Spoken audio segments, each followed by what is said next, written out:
Hey, everybody. Welcome to the Prep Life Podcast. This is your founder and CEO of Glam Girl Bikini, Amy Ehinger. And today I am joined by a very special guest, Jack Titone. Jack, thank you for coming on today. Welcome to the show. Thank you. Thank you for having me. Yeah, so I'm sure a lot of our listeners are familiar with the competitions that you promote, but if you could kind of give us a little bit of your background, like when you started promoting. I know you're also an IFBB and NPC National Panel Olympia Panel judge.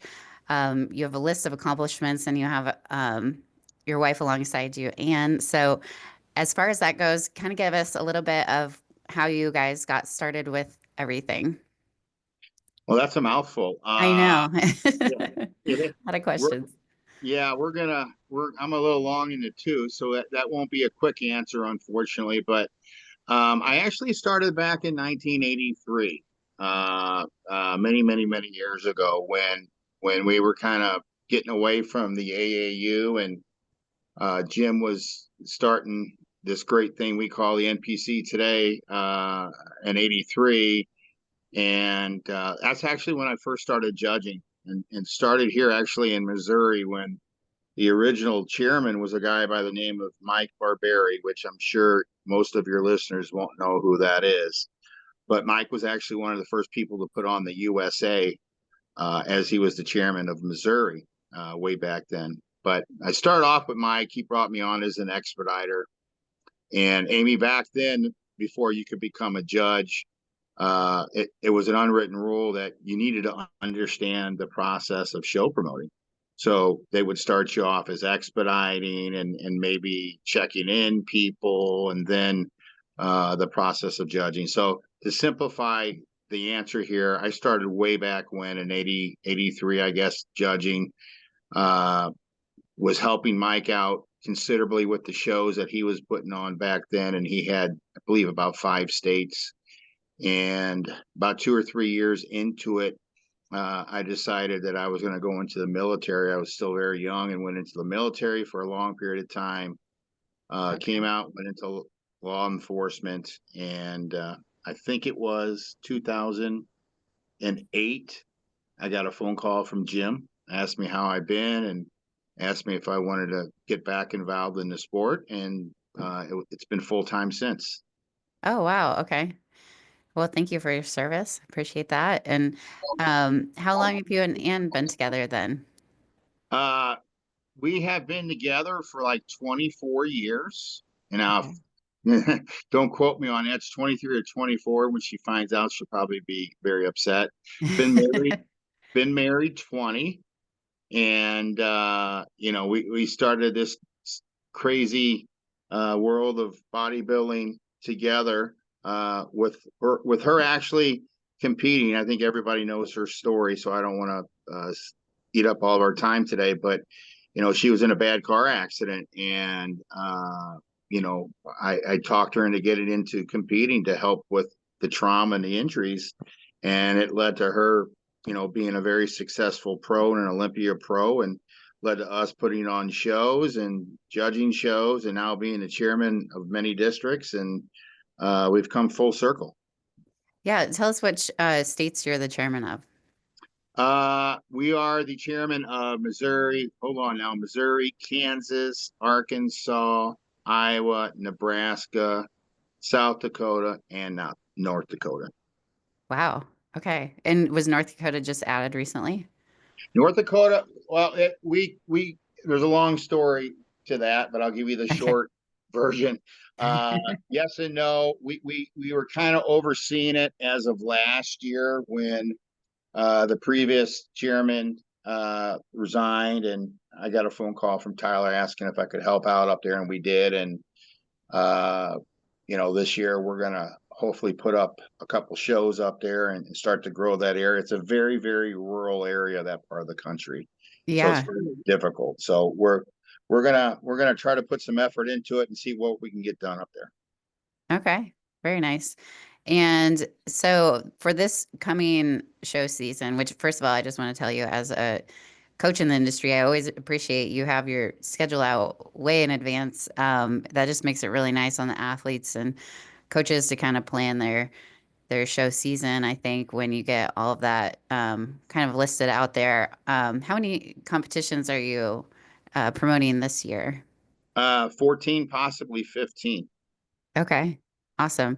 And so, as far as your IFBB ones, so those are the NPC, the 14, and then how many IFBB are you doing this Well, year? those include the events as a whole. As I include the pro-ams within that number, but Sure. actually, we're going to be breaking some news on your podcast Oh, if we yay. if we can do that. Um, Absolutely. I've been a very big advocate of the natural world, as you know, Hmm. and other than Dave Lieberman, there isn't anybody that's been putting on NPC natural shows longer than me. We started back in '09 with the Yeah. Midwest Natural Shows, which has really grown into a pretty nice show here down in Missouri. But I've been advocating the whole natural stuff to Jim for many years, and put together a proposal back in '14. And at that time, it wasn't right for the NPC with all the transitioning we were doing and the growth we were doing overseas. That we when we did it, we wanted to focus on it. But Mhm. now you can see the abundance of NPC natural shows, and the news that we're breaking today is that I made some promises last year about adding some specific divisions to the existing natural shows that we had, and we're going to do that. So our Midwest Natural Show in August is going to have multiple pro shows with it. So we're going to have natural pro bodybuilding. We're going to have natural pro men's physique. We're going to have natural pro bikini and natural pro wellness with the existing Midwest Natural Show in August. Oh, wow. That's so exciting. It is So they can exciting. qualify for the Olympia. That'll be the second one ever.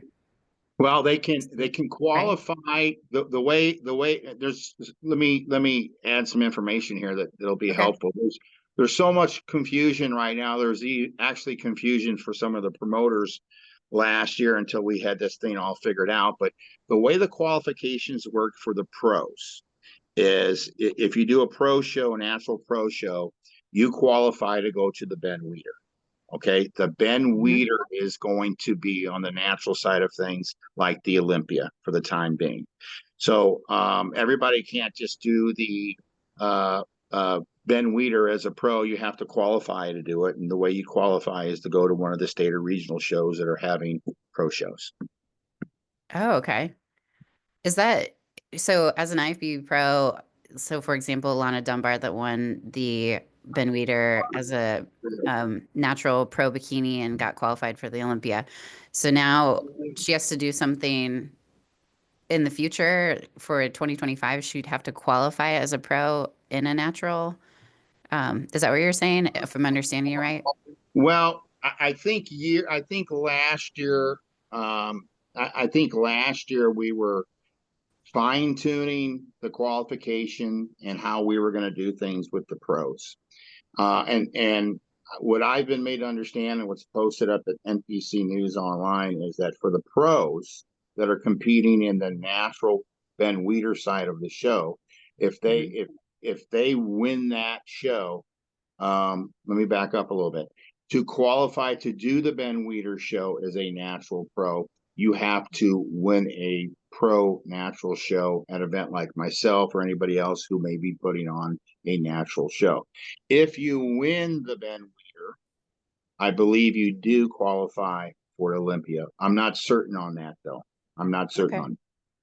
So now pros are having to qualify similar to like for an amateur, those that are natural in the NPC, they have to do a regional, like a national qualifier, like your August one on the amateur level, and that qualifies them for the Ben Weeder, which is a pro qualifier for them. It's both. It's both. So yes and no to your question. So for the amateurs, I don't want to confuse everybody that's going to be listening. So Yeah. for the amateurs that would do one of our shows regionally, if they take top two or they win a class, they immediately qualify to do the Ben Weeder. as an amateur. Mhm. Okay. Mhm. For the pros, it's the same process. If they win a show, a pro show, they can qualify to do the Ben Weeder. The Ben Weeder being the predominant number one show for the pro natural athletes. Okay. So that is, so you're having a couple pro shows as well that are not natural, right? That are just open to, because I know you added one to Kansas City in November. What are the ones that you're doing in the IFBB this year, that coincide with those 14 NPC shows? So which pro-ams, how many pro-ams do you have, Yeah. I guess is what So my question um, is. yeah. Great question. So to back up a little bit too, because the other bit of the fresh news here is that we've added an additional natural pro show to Kansas City in May on May 24th, and that's pro Yes, bikini. that's We didn't do awesome. that. Yeah, we didn't do that last year. We're doing it this year. The second part of your question, the other regular pro shows that we're doing, the open pro shows, St. Louis, April 19th has men's physique and wellness. Omaha, June 8th will have women's physique pro. And there's possibly an opportunity that we may be bringing something back to the Arkansas area as well for later on in the year. Awesome. Yeah. You had a lot of really good, I feel like it was such a success in the natural side of things when you introduced that May show here in Kansas City in 2024. And then I felt like you had such a good response to it for that new Kansas City show that you added in November. So I'm excited that you're continually kind of growing the sport and doing all of that. Is there anything else in terms of what to expect from your competitions that you're promoting, for athletes to be aware of? Yeah. And if we could back up a little bit, because you mentioned Kansas City, you Yeah. know, if there was a show last year, I mean, everybody knows that the St. Louis Midwest show is always going to be big. I mean, Yes. it's expected, and that's unfortunate that everybody just expects it to be big now, and it's not the hoorah that it once was. But the show of the year last year was that Kansas City show, and Wow. just based off the turnout alone was astounding for me and Ann to witness. Literally, uh, as you're aware, there were standing room only in that Yeah. place. And I've never heard a vocal crowd like that ever. Chalk that up to not having a show up there for a few years Yeah. and everybody wanting When it, you're but ready. the turnout, the audience, how crazy it was. Kansas City is an incredible market that needed to be tapped into for sure. And Absolutely. yeah, and to answer your question, the the game plan for us, and it almost happened this year, but you know, Tyler's a little worried about we don't want to grow too quickly because as we're doing the new natural divisions, there's a lot that goes into that because there's so many other natural federations that we don't want to grow too quick, and then we're not providing the right type of opportunities or the right type of promotions, and the shows don't become that big. So we got to grow smart. So we're not going too quick with it. But my hope is that we can bring a pro qualifying event to the Midwest for the natural athletes. Uh, we That were would be close to that. awesome. Yeah, we were close to that this year. It didn't happen. Our goal is still to make that happen. And Amy, for no other reason than we believe that the athletes in the Midwest are you know crazy with how they train, how they perform, and because I'm doing so many shows and I judge and I see all the athletes, we're producing probably equally, if not more, pros out of the Midwest than anybody else in the country right now. So incredible. I love that. Yeah, we've definitely, it's Kansas City's always been a market that I feel like, when a couple years ago before COVID, basically, I mean, we had huge shows here. And so I'm so glad that you brought it back because those kind of like died. And then, um, you brought the shows here, so I appreciate that so much. Um, is there anything about competitions or anything before I switch gears to the new fit model division that you would want to share with the audience? Well, for men, we're going in a new direction in the Midwest. I think it's pretty obvious after last year. We've always had some fantastic shows from fantastic promoters, but now we've kind of switched gears, and the direction we're going into is we're really try to make our shows a bigger in the point that we understand we're in small markets, and small markets have a hard time competing with the big market cities in the country. With a big market event, you're allowed to just produce and bring on so many different types of aspects to make a show much bigger and larger than a small market team, and we realize that. So one of the things Ann and I are trying to do is effectively adjust our cost and put more costs in areas that we can make it appear that our small market cities have a small or a big market event. So we've gotten creative over the winter here on what we're going to do as far as awards, the production value, backdrops, the music. We're going to hopefully do some streaming at some type of events. So even though we're a small market event and promotion, we're hoping to bring a big market, big city promotion to everybody in the Midwest. Yeah, so I was mentioning one of the things I really appreciate is how quickly you get your schedule out. But another thing I really appreciate about your competitions is that the consistency is there and we know exactly what to expect. We know we're going to get a fair shake. You have an excellent panel of national panel judges and I know myself I've test judged on your panel and you just are very good about keeping consistent with the product of what the athletes can expect and I know I personally have always loved that you give out the crowns to the first place for the female categories and the sashes. I think that's a cool touch. Are there any other kind of neat things that you are allowed to share with us yet, or are they secrets on terms of the awards and things? Well, we're I've been yes and no, and I guess we can break this on your podcast again. Uh, Breaking news. Breaking news. And this is an idea I've had for about 4 years, but it was an idea that it would be so beneficial for some of the trainers, but then it would like indirectly alienate some of the trainers, and I didn't want to do that, but I wanted to really promote the trainers and prep coaches out there that were doing an outstanding job for the kids, because everybody these days seems to want to be a coach, Yeah. and obviously we know that's just not the case. And the reality is there's a large group of trainers that we have in the Midwest that do an exceptional job. And then, there's the people that we have to deal with as a promotion that when these kids show up and they're getting weighed in, they don't even know what weight class they're supposed to be in or what their height is. And, their coaches aren't telling them that. And that bothers me because it makes my job much more difficult, and it gives our customer, the competitor, a bad experience.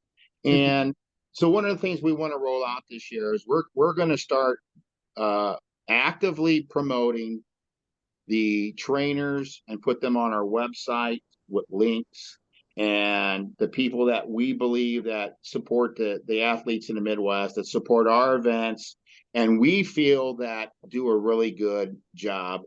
And again, Anna and I are asked all the time in different parts of the Midwest, who can we call for posing? Who do you recommend? And now we'll be able to do that. Again, if you don't make that list, it's not because I think you're a horrible coach. It's probably I don't know you yet. Your business hasn't evolved into the point that we have a relationship, and I'm sure you'll get there. But there's probably a good 10 trainers that we're going to be putting up on our website this year that we're recommending.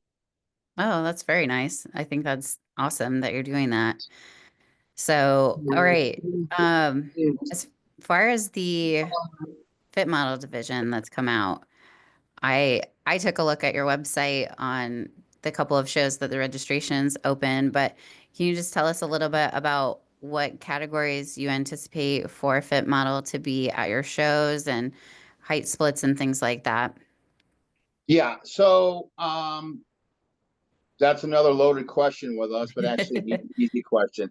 We're offering fit model for every one of our shows. And Mhm. like we do with all of our shows, if you've done a Midwest production show, you know that we usually offer more classes than anybody else out there, especially in the master category. We offer master classes for everybody. Where some of the Mhm. promotions out there don't do that; they kind of lump everybody together. But my point is that we're going to offer everything we do in the other divisions for the fit model. Um, we're going to try to follow the best of our ability how the NPC has broken it down on their website.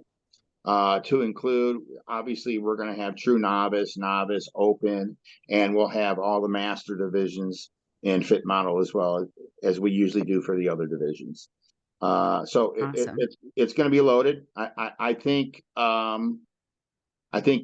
fit model, at least I'm hoping, is going to be so huge, so quick, and it's going to bring in so much business and so much love and sponsorship and growth that it's going to benefit everybody from trainers to sponsors to promoters and the sport itself. Yeah, I couldn't agree more. Can you give us, from your judge's perspective, just if somebody is a competitor that's currently competing as a bikini athlete, and if they're considering fit model, what would you recommend in terms of just like what is the differentiation there? I know we've kind of gone over on this podcast, like kind of the information that Becky Clausen's put out and Tyler Mannion, but just from your perspective, what would you consider, what advice would you give athletes that are thinking about that? Well, I would concur with obviously what Tyler and Becky have said, Sure. but I would also add that and this isn't just for fit body, but this is for every division. We tend to forget that it's very easy to grow out of a division because we Hmm. like to work out. We all started this process because we're working out, we're training, but like anything you do for over a period of time, you're going to get denser in your muscles.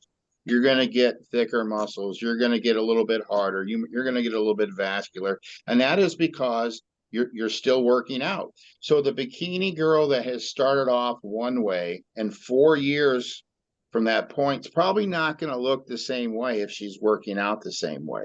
So, ladies, trainers, you have to adjust to that. You have to understand that. And having a division like the fit model Fit division. model. Hmm. I used to have a podcast called the Fit Body. That's why I said Oh, that. okay. Oh, that's cool. I didn't know you had a podcast. Oh, years ago. That's way back. Me and Ann had that back in the '90s. But anyway, so my advice would be that obviously fit model is not going to be bikini in every sense of it. That we have a picture of Ashley Saltwater that's up. That's Uh-huh. a good starting point. But I would remind everybody that and this is the biggest mistake amateurs make is when in regards to bikini, I know we're talking about fit model, but in regards to bikini, the mistake that most kids will make is they'll follow their favorite pro on how they do their posing and how they look and realize that they're pros and they're probably not going to benefit by looking the way they look at this period of time in their career. And they're definitely not going to get all the amount of posing time on stage as a pro is going to get. And that's the biggest mistake I see that bikini girls have been making year after year. That would be one of my concerns for the fit model division as this progresses and grows and we develop pros is that some of the pros are going to look a lot different immediately than what the amateurs were. So if they're looking for examples, we have to be careful with that and really pay attention to what's been written and the rules and the criteria. Um, Okay. because that gets confused quite often.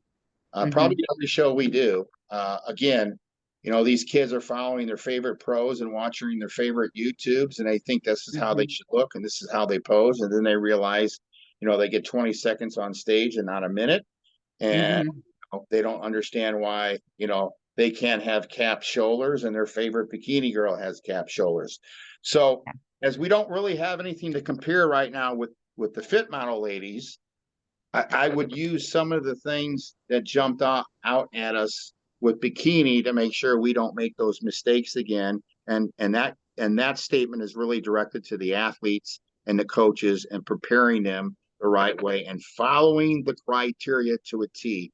We don't want to see that hamstring separation. We don't want to see, we don't want to see hard, detailed shoulders and vascularity in the arms. We don't want to see all that. We want to see a very, very feminine, athletic look that's going to cover the criteria under conditioning, symmetry, the presentation of muscularity, and focused on that, and not pay attention to the bikini division Yeah. because that'll get you in trouble really quick. Yeah. So when you're reading through, for somebody that's just new to the sport, when they read through bikini's rules in terms of posing, they read basically there's not a transition pose, there's no quarter turn. So it's a front pose and a back pose. But I feel like over time, there's been these transitional poses that already like kind of have names, like the model pose, the peek over the shoulder, the Angelica, different transitions that aren't really something you're actually getting judged on. So, how much do you think it will almost like detract from a fit model person if, they're doing the old school bikini pose, the stallion pose as their front pose, which is the one that's required, obviously, and then the back pose is the same as the current bikini, but if they don't just turn around to the back and they kind of like hit sort of transitional poses, do you think they'll be scored down for that? Because I feel like right now it's almost like an accepted thing where you have about two transitional poses to get from back to front in bikini, and kind of everyone does it in the comparison round. So I just wondered what your thoughts were on that. If we need to really stick hard and fast to hitting stallion, kind of like just turning right around into the back pose. Um, well, I would tell you that judges are always trying to judge and get it right. Okay. So if you do less poses or more poses, uh, Hmm.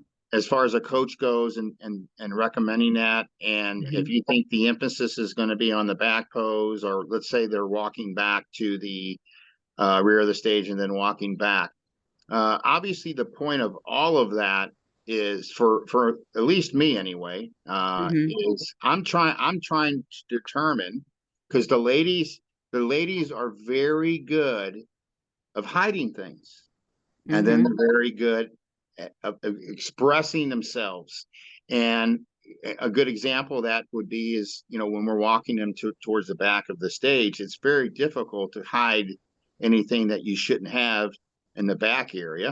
It's Yep. going to show us right away what kind of shape you're in your glutes. So some Hmm. of these poses is going to help us determine who's in the right shape. And I think Okay. year one, we're probably going to see a lot of that taking place. And as we get better and the division grows, and we get better at it, I think everything will progress and tighten up a little bit, like we did with bikini. Okay. Yeah. What are your thoughts on? So this is kind of the first category that we've ever had that you can't cross over into bikini. Um, what are your thoughts there with that as from a promoter's perspective and then just from the judge's perspective? I know I kind of saw with wellness and bikini when people would kind of cross over and it was kind of confusing because they'd get qualified in wellness and then qualified in bikini at the regional level. What are your thoughts in regards to all of that? Well, honestly, I have two opinions. The Okay. promoter's opinion is I wish they could cross over for Yeah. obvious reasons. But I Yeah, understand. I I figured. understand. Yeah, I understand why they're not, and it's the right decision, because we want to control the new division. We want to Hmm. make sure that these girls that are doing fit model stay in fit model, Yeah. and crossing over into bikini or wellness is going to send the wrong message. It's going to create problems with the trainers, the athletes, and then obviously, the judges get crucified on what they're awarding, and we don't want that. Now, again, getting back to my first statement about understanding the criteria and understanding how you should work out, it's really going to come into play if you can't cross over. Yeah. So, having the right coach like yourself or somebody else that knows how to handle the nutrition and the training side of it, I think you'll get a lot of girls that are going to do fit model for a year or two and realize, wow, I still like to train, and my training is going to possibly prevent me from staying in this division. But again, it's a good control mechanism to have in place that they can't cross over, and it really keeps the division very honorable and honest. And I think it's going to really work out. Yeah. Yeah, I agree. I think it's a good opportunity for those that just can't quite get the muscle to grow into what the sport of bikini has kind of evolved into over time over the last 10 years, right? Because we have Ashley Caldwell. Obviously, she got second in the world. And they're using her picture as the example. But I think, just in your personal opinion, I was just wondering, how do you think this will affect the natural shows if, because we're having kind of a more entry level physique in in the fit model. Do you think it will have any impact on like the signups for that? Or do you think more people will just go to fit model if they are a drug-free athlete? Well, I have a all around different opinion on the perspective of that. I mean, Okay. I do think the fit model division is going to be big in the natural world or the open world. Either one, Okay. I think it's going to be big. And Yeah. listen, we have tons of females that do the open shows that don't partake in anything they shouldn't be partaking in, and they do really well, Yeah. winning our shows, and they were pros in other federations. So I don't think I don't see anything down about this, Amy. I don't think there's any negative aspect of this new division other than the concern that someone who loves the look and wants to stay in that look. I hope they're going to realize that as they continue to work out and progress and age, and they're in that division, like anything, muscle grows and you become more dense and you become a little bit thicker and a little bit bigger. And, understanding that from the beginning and controlling that in the beginning so that doesn't happen too quick is going to be important for the kids. Yeah. Yeah. So I guess our last question that we had, and this one's kind of circling back to the drug tested world, just like how they introduced for the first time the polygraph to the Ben Weeder this past year in 2024, are they going to be doing, in addition to the urinalysis, will they be doing the polygraph at the local national qualifying level? Will that be something that will be added, or will that be kind of reserved for the pro qualifiers that are drug tested? It's right now the way it is, and the way it should be for this year. I have not been told differently. Is for the amateur shows, it's just a urinalysis test for the amateurs. For the pro am shows at the regional level, the same thing, except the pros will have to do a polygraph. And will you continue to just test like the class winner, or will will it be top two, or anybody that's like an open at least that would be nationally qualified? Would they both get urine tested, or how does that work? Well, for our amateurs, the way we do it is we test the winners. Okay. Okay. All open class winners get tested. In the event that we would run into an issue that we have a positive test result, we then obviously the MRO, which is a medical review officer, notifies that athlete. There's some questions that go back and forth. I'm not part of that process. Obviously, it's a third party that's part of that process. And they have a chat with the MRO in the lab to determine why they're positive, to make sure it's not a legitimate positive test result. Some people are on certain prescriptions, and the doctor and the laboratory with the competitor's doctor determine what's valid based off test markers and if there's any prescriptions involved.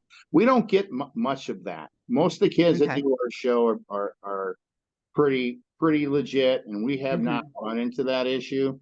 Okay. We've there's always I'm glad we're talking about this because this question comes up, and I want this answer to get out there to everybody. But Okay. sometimes we get a young lady that maybe it has had cancer. She's 22 years Hmm. old. She's had a full hysterectomy. Okay. Yep. Of course, she's going to be on prescription drugs that would um, cause her to fail a drug test. And that's when the MRO, the medical review officer, the laboratory comes into play. They see a positive test result. They'll contact her doctor. They'll find out what happened, what her situation is. And the one time that's happened for us,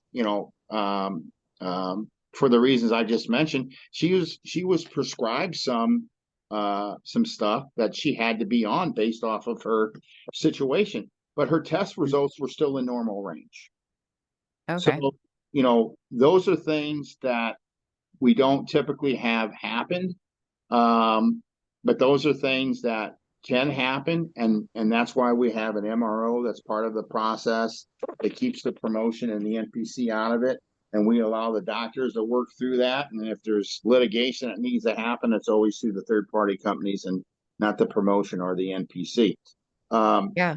as far as the testing goes for the pros, um, every pro will get urinalysis tested and urine.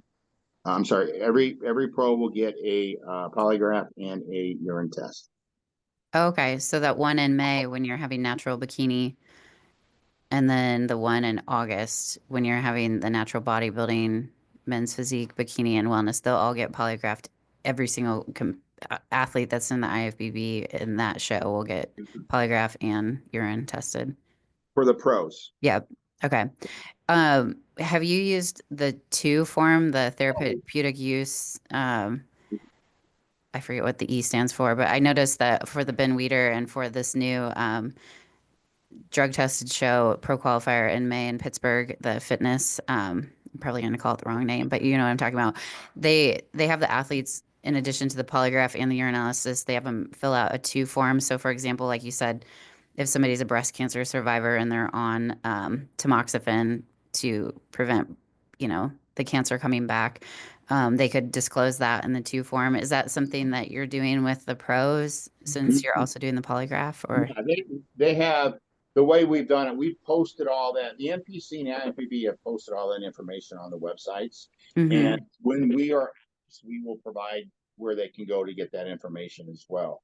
I Okay. believe for the pros when they go to the IFBB Pro link to put in their contracts, Mm-hmm. that's afforded to them there as well. But yes, we have not been asked that but one time, and that was before we actually rolled that out last year. I think the year before we were asked, and the NPC wasn't doing it back then, but we are doing it now. Yes. Okay.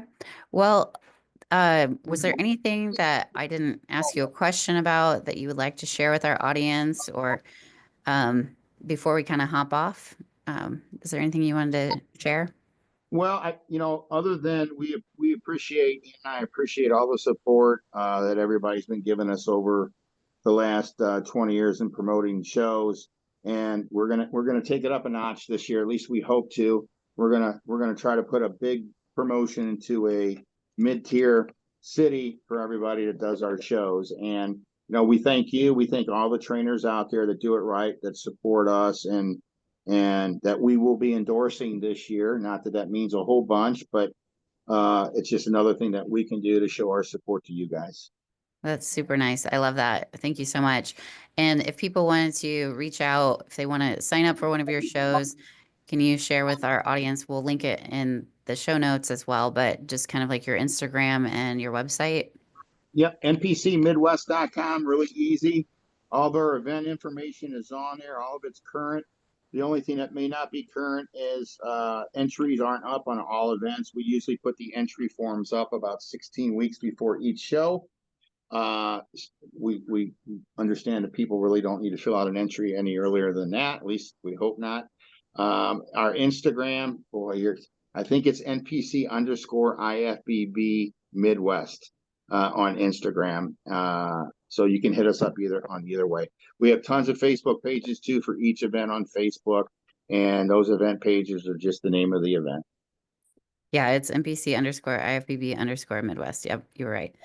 Very good. Thank you so much for your time, Jack. I really appreciate all of your insight, and thank you so much for all you do. If if you would like to kind of give Jack a shout out or tag us on your story, you can find us on Instagram at Prep Life Podcast or at Glam Girl Bikini, and you can sign up for coaching at glamgirlbikini.com and hit the get started button. Thanks for listening, guys.